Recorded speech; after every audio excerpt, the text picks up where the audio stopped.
Mi nombre es Linda Wen y hoy vamos a dar comienzo a la clase 13, que es sobre tóxicos endógenos y exógenos.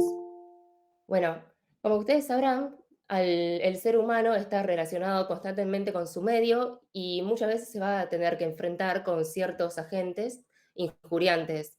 Y para esto nosotros venimos preparados con cierto mecanismo de defensa para evitar que vayamos a entrar en un círculo vicioso y que posiblemente lleguemos al óbito.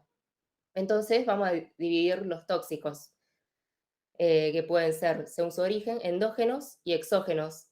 Dentro de los endógenos, en esta clase vamos a hablar de amonio, bilirrubina y sorbitol.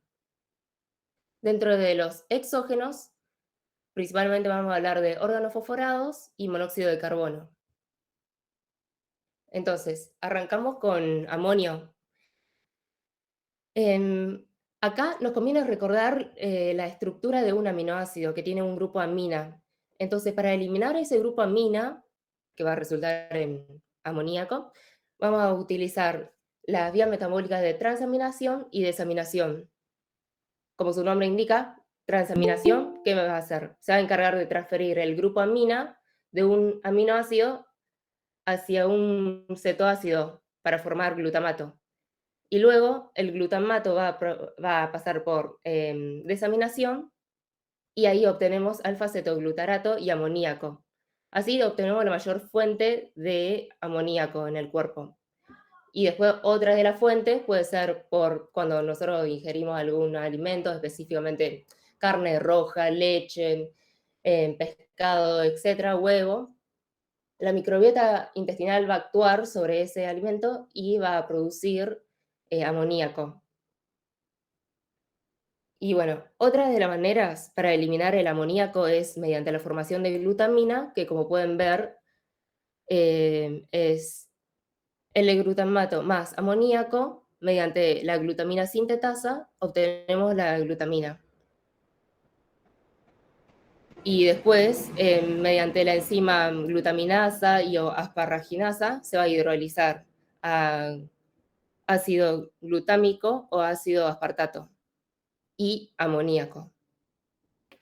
Entonces, todo esto ocurre en el intestino. Ahora, por la vía porta, vamos a llegar al hígado, que es donde viene el famoso ciclo de la urea.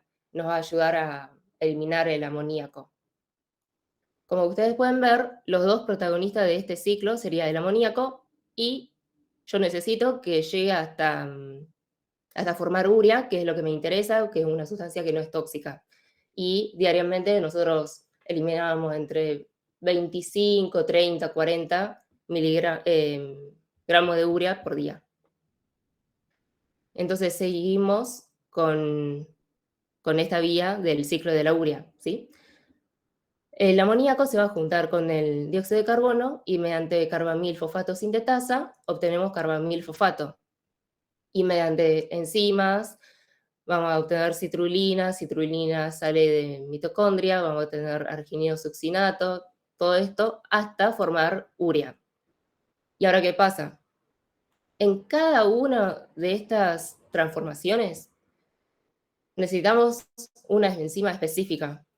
Esto quiere decir que si tal enzima no me funciona porque hay una mutación genética, porque hay déficit de tal enzima, bueno, tenemos distintas enfermedades, como por ejemplo hiperamoniema tipo 1, que es cuando hay déficit de carbamilfosfato sintetasa. Entonces, como consecuente, se van a acumular todos los productos precedentes a esta enzima. Y, bueno, obviamente, no vamos a poder eliminar el amoníaco, que es lo que nos interesa. Y bueno, ¿por qué se da la hiperamoniemia? Porque es tóxico. Hay distintas razones. Entre ellas puede ser la acumulación de glutamina, que es una sustancia osmóticamente activa. Entonces, va a producir edema osmótico, aumento de la presión intracraneal, perdón, intracelular, consecuentemente intracraneal, y va a producir hipoxia cerebral. También otra de las razones es por la inhibición de la lanzadera malato-aspartato, que a su vez tiene que ver con la acumulación excesiva de glutamina. O la activación de la glucólisis por estimulación de la fosfofructoquinasa por el amoníaco, que aumenta el lactato, y el lactato disminuye el pH, y el pH al disminuir vamos a tener menos ion amonio, que es el famoso NH4, que no penetra en las membranas, no penetra en la barrera hematoencefálicas.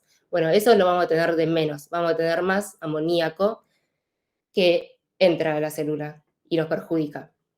Y finalmente, otra de las razones puede ser por inhibición del ciclo del ácido cítrico, por la desviación de la transaminación hacia la formación de glutamato y va a deprimir la actividad de esta vía de oxidación final.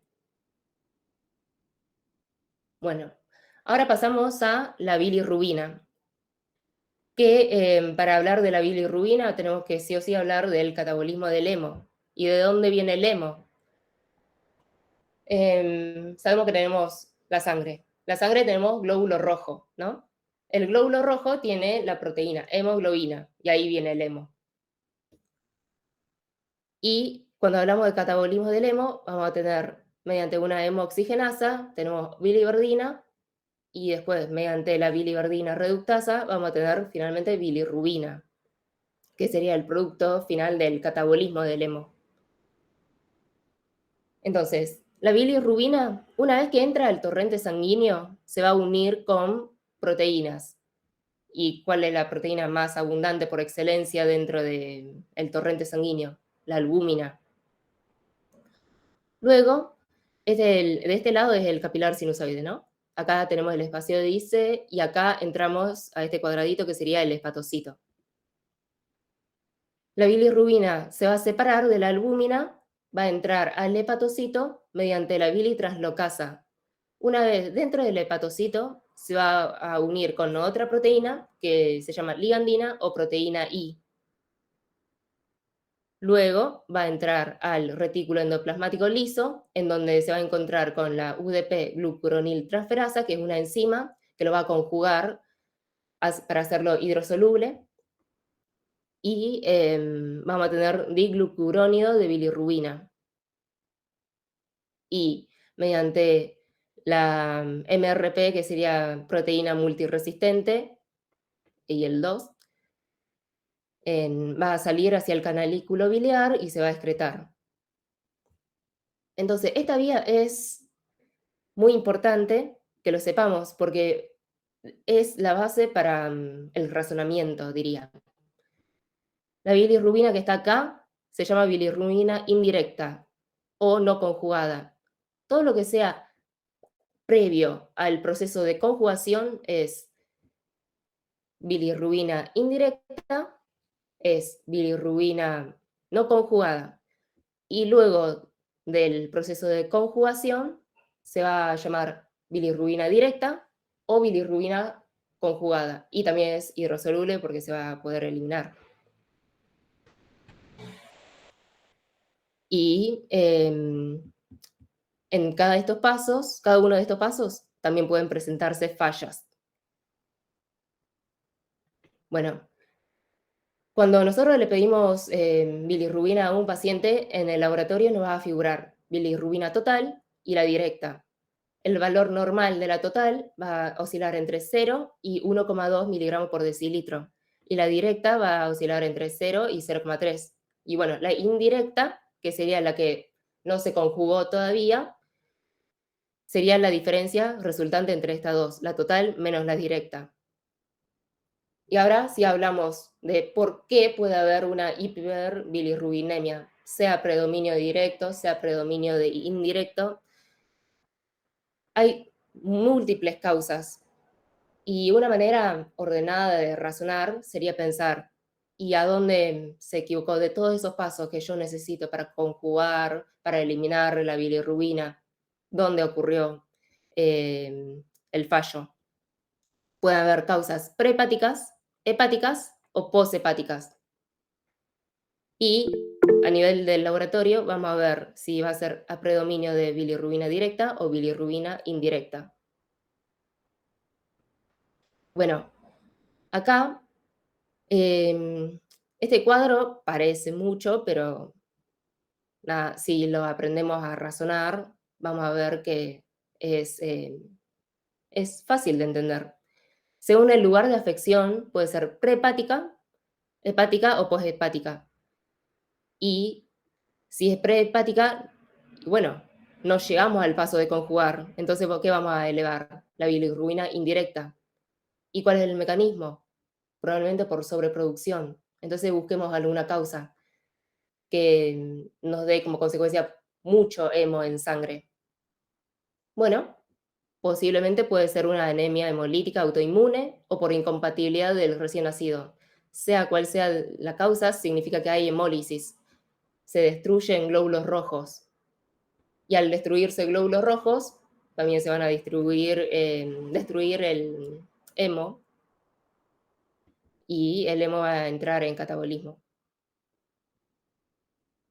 O también podría ser por deficiencia de glucosa 6-fosfato deshidrogenasa o por infecciones, que también hay infecciones que causan hemólisis, entonces tenemos una sobreproducción de la bilirrubina porque se están destruyendo todo el hemo y el hígado todavía no llegó a conjugar todo eso. Y el traumatismo ni hablar. Por ejemplo, hay algún hematoma grande que se va a reabsorber de a poquito. Bueno, ahí es otra fuente de bilirrubina indirecta. A nivel hepática estamos hablando de lo que estaría dentro del cuadradito de hepatocitos, dentro de esto. Dentro de acá está el problema. Entonces, según a dónde ocurra el fallo, vamos a tener aumento de la indirecta o aumento de la directa. Por ejemplo, si la falla está en la disminución de la captación, hablamos de síndrome de Gilbert. Si la falla está en la conjugación, tenemos síndrome de Krieger-Najjar tipo 1 o 2 o ictericia fisiológica del recién nacido.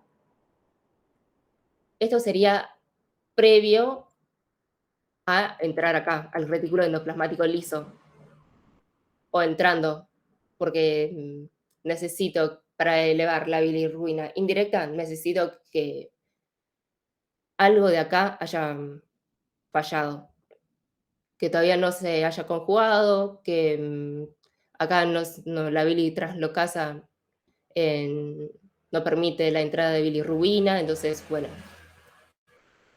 todo eso.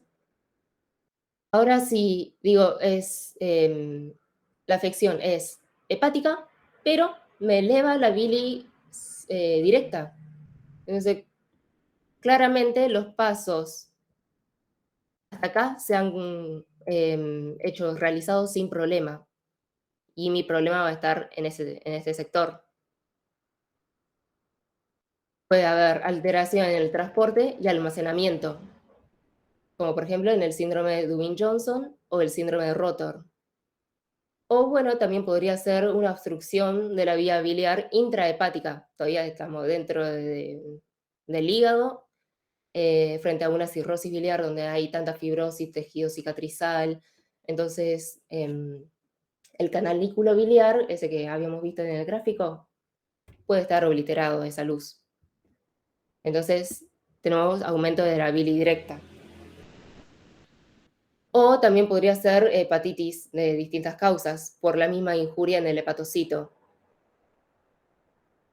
Y después, finalmente, la causa poshepática, y vamos a tener aumento de la bilirrubina directa, porque todos los pasos se pudieron completar, y mecanismo puede ser por obstrucción de la vía biliar extrahepática, alguna piedrita, como la gente le dice, cálculos biliares o cáncer de cabeza de páncreas.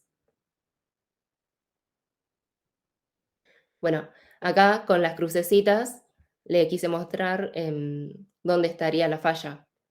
Gilbert y síndrome de Krieger-Najjar estaría la falla acá, en captación y conjugación. Entonces, que va a elevar la bilirrubina indirecta. El síndrome de Dewey-Johnson, acá está la falla, en la proteína multiresistente que sirve para transportar este esta bilirrubina que ya está conjugada hacia el canalículo. O el síndrome de Rotor, que es, como habíamos dicho, alteración en el transporte y almacenamiento de la bilis. Bueno, hasta ahí llegamos con bilis.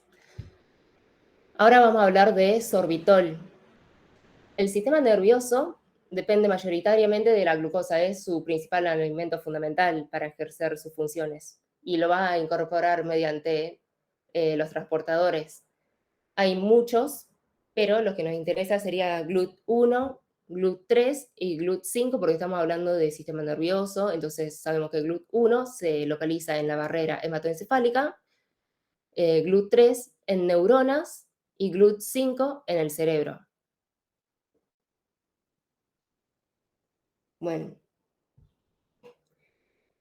en estados normoglucémicos, o sea, por ejemplo, un paciente que no tenga diabetes, a eso quiero decir, la aldosa reductasa, que sería esta enzima, tiene baja afinidad por la glucosa. Entonces, no se preocupa en transformar la glucosa en sorbitol. Ahora, en estados hiperglucémicos, una glucemia alta, por ejemplo, una diabetes mal controlada, aumenta su afinidad hacia la glucosa y lo va a transformar en sorbitol. Y en este paso, utiliza NADPH y lo transforma en NADP. Luego de sorbitol, mediante sorbitol deshidrogenasa, va a transformarlo en fructosa. ¿Y qué pasa acá? Em, el sorbitol, al ser un componente osmótico, va a traer agua hacia el compartimento intracelular y va a causar edema cerebral. Y eso no es el único mecanismo que me preocupa a mí. Además de que edema celular en el cerebro no es nada leve. Vamos a ver que utiliza NADPH. Entonces eso significa que voy a tener menos cantidad de NADPH. ¿Y NADPH para qué me sirve? Me sirve para enfrentar las especies reactivas de oxígeno. Voy a tener glutatión oxidado y voy a consumir NADPH también para formar glutatión reducido. Esas son las distintas maneras para enfrentar a las especies reactivas de oxígeno que son tóxicos para las células. Entonces, además de producirme edema cerebral, también tengo menos posibilidad de eliminar las especies reactivas de oxígeno. Entramos en un círculo vicioso, digamos. Bueno, ahora vamos con los tóxicos exógenos. Dijimos que vamos a hablar de los organofosforados, en donde su vía de absorción son variadas, literal que se absorbe por cualquier lado. Puede ser por vía respiratoria mediante inhalación, puede ser por ingestión, puede ser por vía dérmica. ¿Y cómo ejercen su efecto tóxico? Van a fosforilar la enzima acetilcolinesterasa. Y como si fuese poco eso, la gran toxicidad de los órganos fosforados está en que se absorbe muy rápidamente y la rapidez es en ese orden. Primero por la vía respiratoria, después viene la vía digestiva y después la vía dérmica. Y una vez que se absorbe, es una sustancia muy liposoluble, entonces se va a distribuir en todos los tejidos del organismo, se va a acumular en tejidos grasos y encima es capaz de atravesar la barrera hematoencefálica y placentaria. Entonces se hace muy difícil realmente eliminarlo.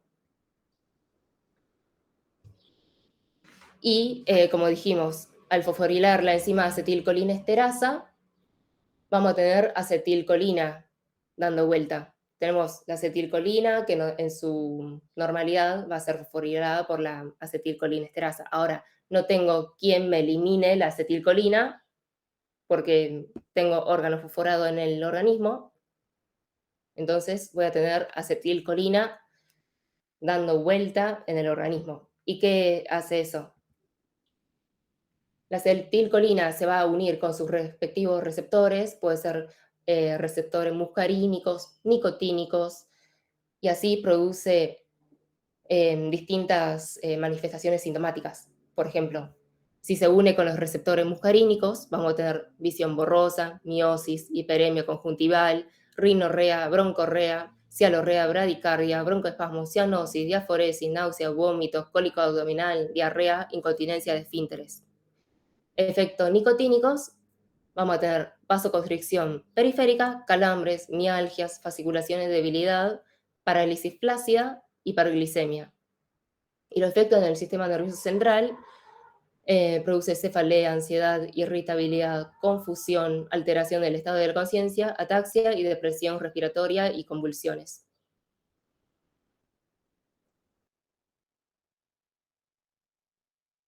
Entonces, ¿cómo hacemos el diagnóstico de estos pacientes?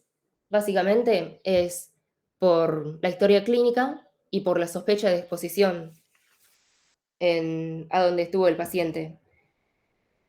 El compuesto organofosforado antes se utiliza, ahora debería estar prohibido, ¿no? Pero antes se utilizaba para guerra química, se utiliza como aditivo de petróleo, disolvente, en la industria de colorantes, barnices, cuero artificial, todo eso puede tener componentes organofosforados. Entonces necesitamos que el paciente manifieste todos estos síntomas o que tenga un antecedente de exposición para hacernos sospechar.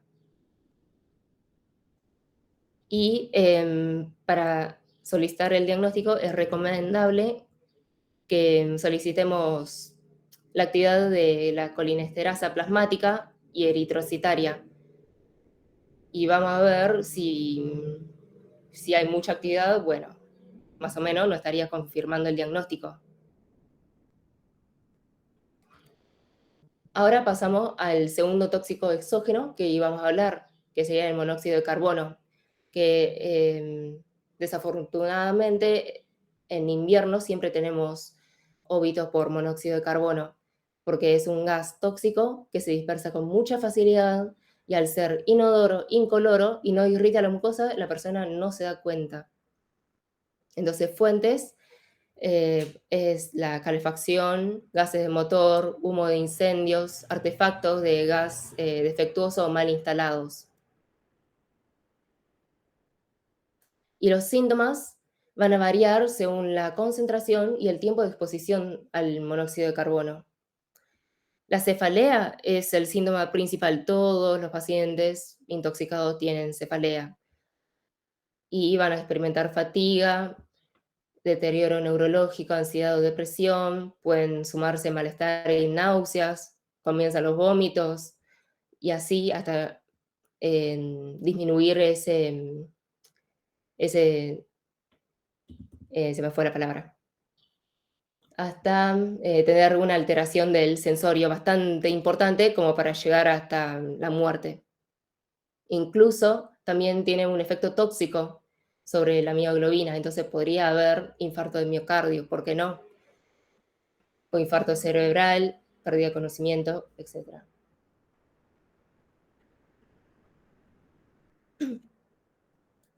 Bueno, la clínica de la intoxicación por monóxido de carbono, como habíamos dicho, es esto. Se caracteriza por síntomas neurológicos y vamos a tener el paciente que tiene antecedente tenía la estufa mal prendida, se olvidó de cerrar la llave, etc. Y como consecuencia de la hipoxia que se genera, porque el monóxido de carbono tiene mucha más afinidad que el oxígeno hacia la hemoglobina, que es la proteína que transporta el oxígeno. Bueno, el monóxido de carbono le gana al oxígeno. Entonces vamos a tener una hipoxia.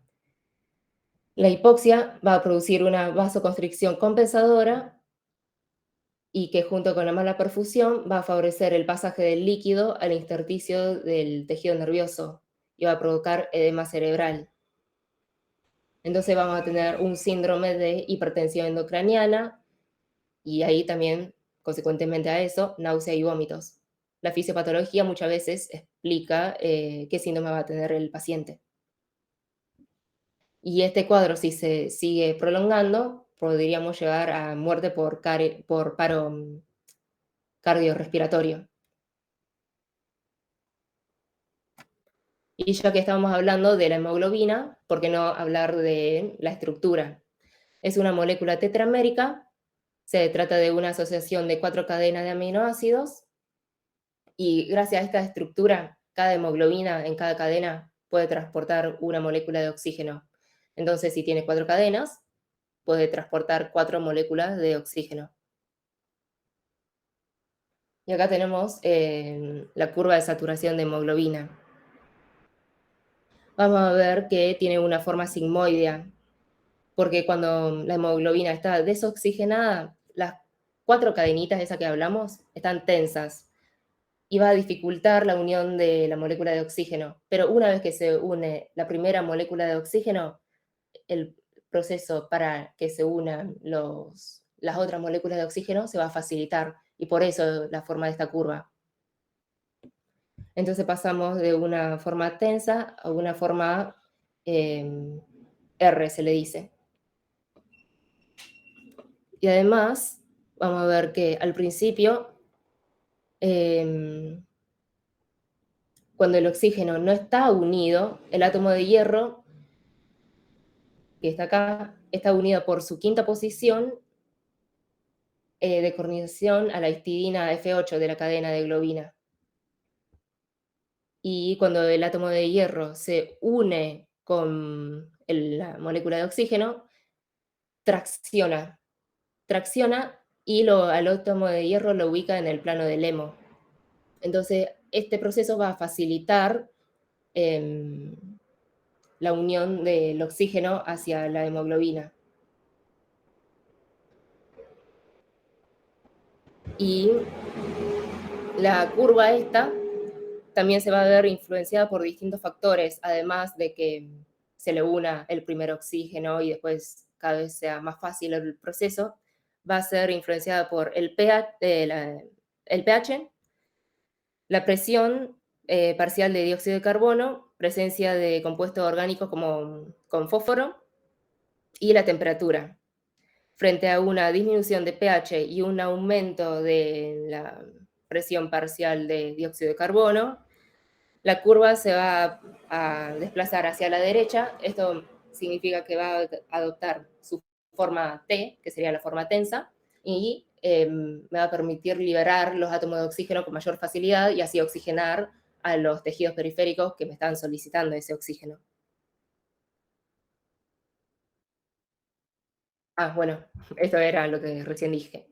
Frente a una disminución de pH, aumento de presión parcial de dióxido de carbono, se favorece la conformación tensa de la molécula y disminuye la afinidad de la hemoglobina hacia el oxígeno. Y en los glóbulos rojos tenemos este 2,3 bifosfoglicerato que se introduce en la cavidad central de la molécula de la hemoglobina y establece enlaces con las cadenas para adoptar la forma tensa y así facilitar la liberación de oxígeno hacia tejidos periféricos. Y bueno, con eso finalizamos la clase y acá le dejo la bibliografía que utilicé y como siempre, muchas gracias por su atención y muchas gracias al profe por darme esta oportunidad de dar la clase.